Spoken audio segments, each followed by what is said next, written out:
What's going on, guys? We got a lot to get through today, including what's going on with the market. Is the correction over, or is it almost over, or is this the start of potentially something much, much bigger and prolonged? Secondly, what are some important names that are on watch these days? What are we looking at right now with the market being the way it is?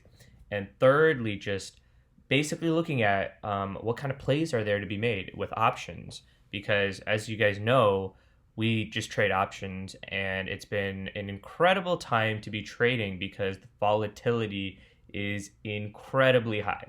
So, with all of that being said, let's get started. Let's talk about the SPY, guys.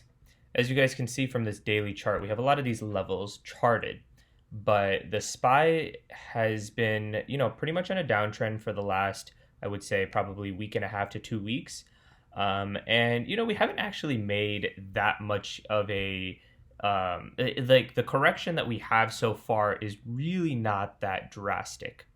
Now, what's coming up? Well, we have some important levels. 450 is a big level that we're expecting to see a lot of demand come at. So, what's probably going to happen is that we might see a little bit of a bounce at the 450 level. If that bounce does not hold, if we basically break through it, then we can expect a move potentially all the way down to this moving average, which is the 200-day moving average, and this can basically be all the way down to 440 or something like that. Now that's the SPY for you. The QQQ looks even worse. The SPY isn't really doing that bad. Now the QQQ, on the other hand, has been as you can see, it's receded about a little over 7% from its highs. Now, this one is already very close to its 200-day exponential moving average, which is very critical, right? If the QQQ cannot hold this level, then we potentially have a lot more room to fall at some of these prior levels. There's 353, and then even going down to like 330s. Now that would be an insane correction. That would be in the realm of like the 20% kind of, or 15% correction, which isn't in the realm of impossible for these kinds of names. So, it's just important to keep in mind that just because we've fallen and all these days suck doesn't mean that the falling has to end anytime soon. So, what are these days looking at in the market? Let's take a look at today, for example, just real quick. As you can see, guys, the days start off very interesting. We'll usually have a gap down overnight and then a huge, strong rally going into the daytime. And then what happens as soon as the market opens? High flush. And then, maybe we don't want to go all the way down. Let's go back up and see what happens. Flush. And then usually ends at lows. Right? This type of choppy price action is indicative of markets that are in correction. Now, let's look at IBD, which is a pretty popular business investor business daily. It's a popular metric that a lot of people in the market will track because they do classify the market, usually at least the general status of the market. And right now, the market is in quote unquote correction territory, according to IBD. So what does that mean? I mean, it doesn't mean anything more than what we've already been speaking about. The market is in correction, and basically right now there is, there is the biggest thing that's in focus is earnings, because we're kicking off earnings starting tomorrow. Now, so of the FANGs tomorrow actually, Netflix is reporting earnings. Now, let's just see what might happen to Netflix, because this name has been doing extremely well over the past year. Although I guess you can't really say well anymore now that it's fallen so much. But yeah, I mean, it went from $700 all the way down to $515. Oof, that is a painful drop.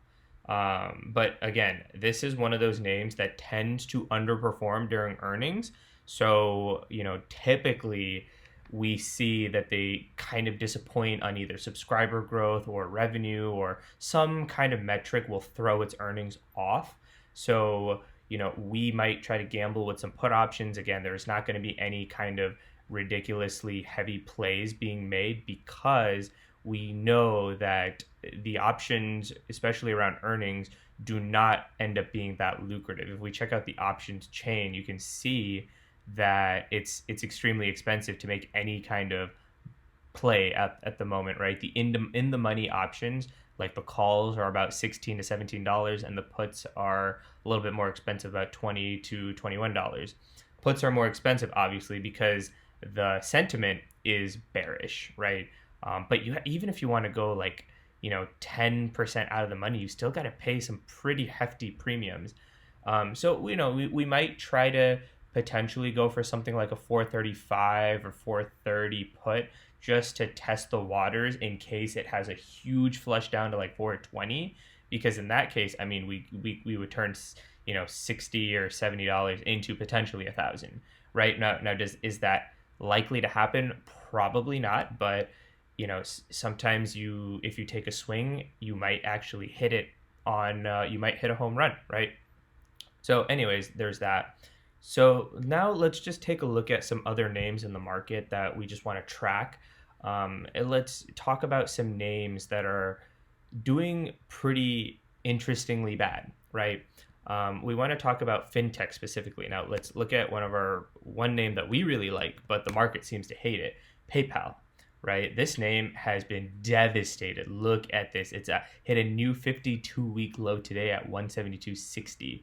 If we look at it in a 3-year chart, you can see it's on this exponential moving average. So ideally, this is a good place for it to bounce. Now, will it? We don't know, right? Because there's not a whole lot of support on this name all the way up until maybe the 120 level. But guys, if it gets to 120, I kid you not, we will go heavy with call options, short puts. We will load up on this name. If this falls to 120 at any point in the next 6 months, we will load up on PayPal. So there's that. Now let's look at PayPal's peer, which is Square. Similar story. Square actually broke its 200-day exponential moving average. Not a great sign. Now it's also been selling off. Square actually sold off more as a relative percentage. It sold off higher. It went from about 289 to 128. That's higher than a 50% drop from its highs, right? This is incredible just to see this kind of action. So with these kinds of move, guys, what's typically a lucrative move that we like to make? Well, we like to do what's called selling put options on these names, right? Because even we don't really necessarily want to own these names right now. Maybe we will in the future, but just based off of the fact that these stocks are downtrending so much, when this kind of chart manifests, then just look at the options chain.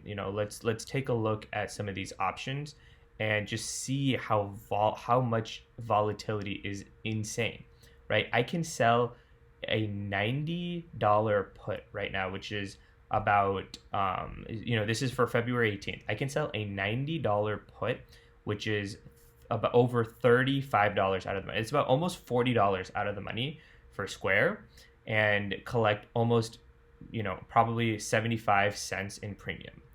This is crazy, guys. This kind of premium is just like free money almost for the option sellers, because volatility is so high right now. It's actually, relative volatility is not that high. The IV is about 65%, which isn't anything crazy. But if we look at the VIX, that's why this is insanely high, right? The VIX is all the way at 23, which in itself makes options extremely expensive.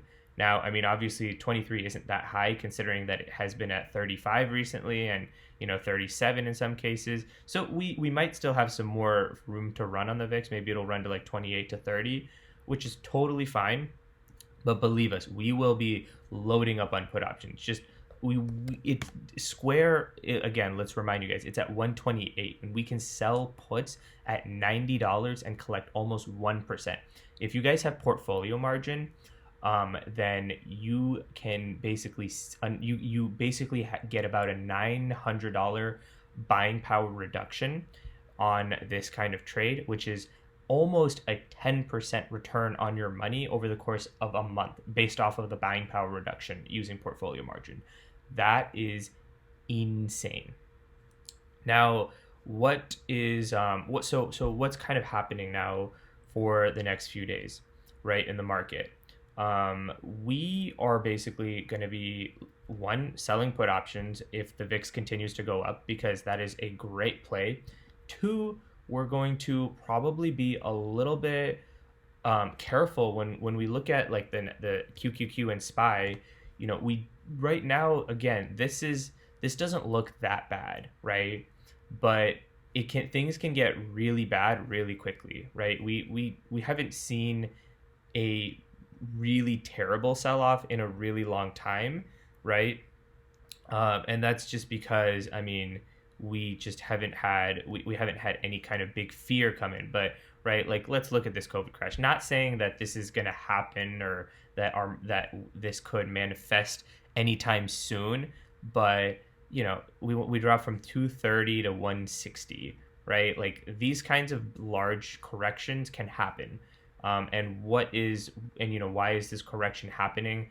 Well, I mean, it's because of interest rates, right? So if you look at TLT, the more TLTs in a downtrend, the higher interest, the bigger chance interest rates are inevitably going to go up, right?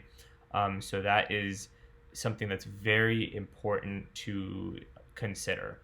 Now, the thing that you guys have to learn is that you can never fight the Fed, right? If the Fed wants to raise rates, then let them raise rates, and you don't want to take a big piece of that market, right? Because let's see what happened last time they raised rates, right? The market did not like it. Look at this is the end of 2018. Went from the QQQ went from 187 down to 143, right? This is a pretty terrible look for the QQQ. Now, again, these kinds of moves can happen when the market is pricing in a Fed hike, right? At the moment, we only have one rate hike priced in, and that can quickly change to two within a matter of just time. So with that being said, guys, do we think that this sell-off is going to be prolonged or short-term?